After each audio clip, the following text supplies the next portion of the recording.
Hello people, it's your Osman back again with another video. Manchester United take on Leicester. Should be a very interesting game. First and foremost, just want to say, if you're new here, feel free to subscribe, drop a like, all that good stuff. I am quite ill at the moment, so I do apologise if my voice messes up at any point. Anyways, let's get on to the video itself. Like I said, it should be a very interesting game. Leicester coming off the back of a very impressive 1-1 draw against Liverpool, in which I thought they did really well to come back from obviously conceding very early on in the game. Klopp coming out and saying it's blaming it on the snow, but we don't really care too much about Liverpool. What we do care about is Leicester City and the performance that they're putting against Liverpool. For me personally, this game is so pivotal for us. Main reason being is because Arsenal, of course, have got Man City tomorrow, and Chelsea have just won today, and also the next couple of games are very difficult, so we need to really capitalise on their difficult fixtures to try and overtake them whilst we can, because we have got very hard games coming up shortly. So it's important that we get the 3 points first and foremost.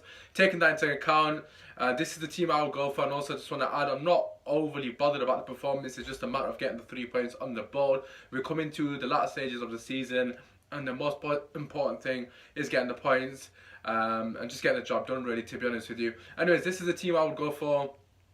For me personally, I don't think you should overcomplicate it. I'm hoping that it goes back to what has worked really well for us so far, and also it's just important that we get the right players on the pitch, because any sort of mistakes such as Jones could really cost us the 3 points in this game. Anyways, David De Gea net, no brainer. Right back for me, Delo's not ready, Valencia's poor, Ashley Young it is. Centre backs for me, this is where the game could be lost for us quite easily. We'll talk about their main threats, obviously, going forward. But yeah, this is really important for me. It's either going to have, well, I would personally play Lindelof and Bailly. I wouldn't mind if you played Smalling, but for me personally, just to counteract Vardy's pace in behind, it just makes sense for it to be Bailly. And plus, Bailly and Vardy have got previous as well from, I think it might be last season, or it might be early in the season, when they did that sort of thing when they got into like a grapple. So it was quite funny, to be fair, when Bailly and Vardy were rolling around. Anyways, for me personally, Bailly has to play. I don't understand why he didn't play against Burnley. None of this resting notion for Bailly. He has hardly played any games in the last couple of weeks due to his ban. So yeah, it's just a no-brainer for him to come back as a team. And also, he was fantastic against Arsenal, so we need to have a bit of consistency and build a centre-back partnership. And for me personally, these are two best centre-backs that we've currently got. Moving to the left-back position, again, Luke Shaw. I know a lot of people criticise him, but for me personally, I thought he had a decent game this week, against Burnley.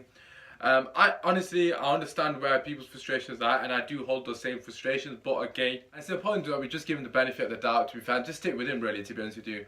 It's his first proper season under any manager since his leg break, and yes, he can improve, and yes, he should do better. His final ball, for me, is the thing that frustrates me the most, but I didn't think he was as bad as people are making out. Anyways, moving on to the midfield three, no-brainer, Herrera, Matic, and Pogba. And the front three for me, Martial, if he's fit, on the left, up front Rashford, and Lingard on the right. I just think there's no point changing it. Honestly, God, yes, I can see Lingard playing false nine and Rashford on the right. I won't be opposed to that, but against a team like Leicester, who are a counter-attacking team, I'm expecting them to sit back quite a lot, although they are home. But I'm expecting it to be a very open game. So I just don't see why we wouldn't go for that front three. The only other sort of variations I would have on that is if Martial's injured, I'd just put Sanchez straight in for that. I wouldn't faff about and put Lukaku on. I'm going to be massively fuming if Lukaku is playing for anyone in that front three. If Sanchez isn't playing over Lukaku, I'm going to be absolutely fuming. I'm being honest.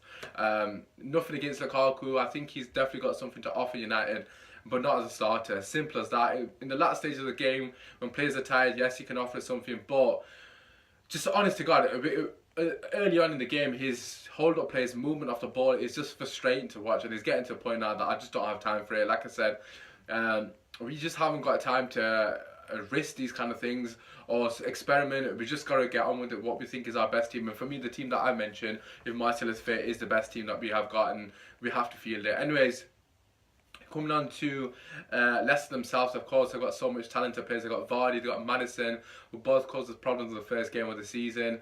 And they've got Ndidi as well, who's a very good CDM. I personally have interest in him. I think he could be potentially one of the players that we should go for in the summer. Chilwell, again, who was fantastic against us in the first game. Also, a lot of people said he's better than Luke Shaw. I think it's a bit too early to say that, but from what I've seen of him, he's been fantastic this season. And overall, they've got a very solid defence as well. Obviously, they've got Schmeichel in there, they've got Evans as well at the back. Just overall very well structured team. So it's going to be a difficult game. Like I said, they did draw to Liverpool, but just with that pace with Vardy up front, it's going to be a threat. Obviously, Demarai Gray has played very well against us in the past. O'Brien again.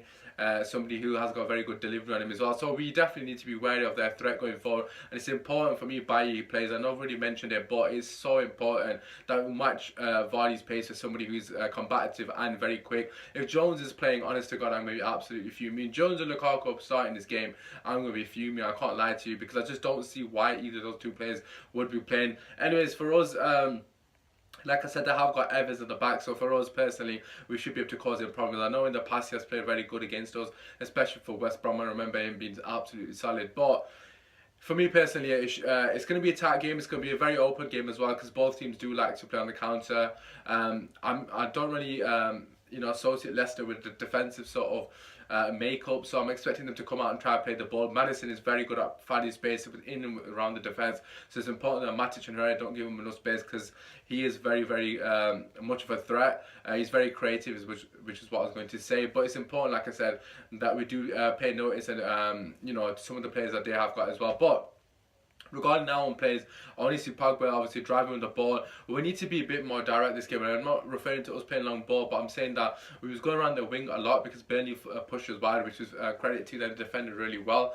But I want to see more intricate play in the middle of the park, like that goal that we scored that Martial rounded off from. I'm not sure, I can't remember exactly what it was against, the one that everyone passed it and obviously Martial finished it off to make it 3-0. I think it was Cardiff, don't quote me on that. But yeah, that kind of football, that's what we are capable of doing, and that's what I want to see from us. I want to play that intricate, fast, attacking football, moving the ball quickly through the thirds is very important for us. I just think we have been lacking with that in the last couple of games. Although against Arsenal, I thought we were very devastated on the break, but in general, it'd be nice to see us control the game and just obviously open them up. For me personally, Leicester are a very good counter-attacking team. Because they're at home, that might slightly play in our favour because the home teams don't tend to sit up in a counter-attacking manner. So hopefully that will play in our favour and they're going to try and play some football because they're at home, and that will give us more space for the likes of Pogba to get in around their box and cause them problems. For me personally, I think it's going to be a tight game. I think we're going to be 2-1 up for a long period, and I think we're going to kill the game late on and make it 3-1. So that's the score prediction I'm going for. What do you guys think? Let me know in the comment section. I know a lot of people are pretty saying similar things, but I'm not saying anything is it's an easy game by all means. Like I said, they have got a lot of threats, especially Vardy consistently running behind. That ball from Maddison, well, Maddison's definitely capable of getting in behind. Demarai Gray as well, he has got the ability to tear as a new one, to be fair, on his day. He's got a lot of potential, and of course Albrighton again has got a lot of ability, but in the middle of the park, that's where the game is going to be won and lost, as it is in every week and every game. Ndidi for me is very solid. I can't remember the name of the guy who's next to him. He's also a very much of a workhorse as well. So it should be an interesting game. Like I said, very tight. I think it's going to be 2-1 for a long period of the game to Man United, and then we will score later on to win the game. That's me hoping anyways. Hopefully that would mean we would go above Arsenal because I'm not expecting to get a result against Man City. But nevertheless, we will have to only take care of what we can sort of look after, because whatever is in our own hands, we have to just obviously deal with that first and foremost, then look at the other clubs around us. But that side, it has been your boy Osman. Hopefully you've enjoyed this preview. If you have, and if you're new, feel free to subscribe. Last thing I just want to finish on, Ole Gunnar Solskjaer's comments on Martial. First and foremost, absolutely buzzing that Martial signed a 5-year contract. Flipping, come on. Thought he was leaving. Mario Fellaini does actually leave, which is also good news. But just what Solskjaer said about him running in behind. How many times have I said that? If you've been following me for a while, you should know that I've been saying and waxing lyrical, he doesn't run in behind enough. He wants the ball to feed, and it's the only criticism I have of Martial. Also, he said that he needs to score more scrappy goals. So hopefully Martial is fit, and hopefully he takes on board what Solskjaer is saying. But just a positive in general, that Solskjaer is trying to work on his game and improve him, as well as giving him credit, saying that he's a fantastic finisher. That is the kind of man manager we have been missing under the last couple of managers, and it's a breath of fresh air to see that. Ole Gunnar Solskjaer, I absolutely commend you and love you for getting Martial on a 5-year deal, because he's going to be very much pivotal on United going forward in the future.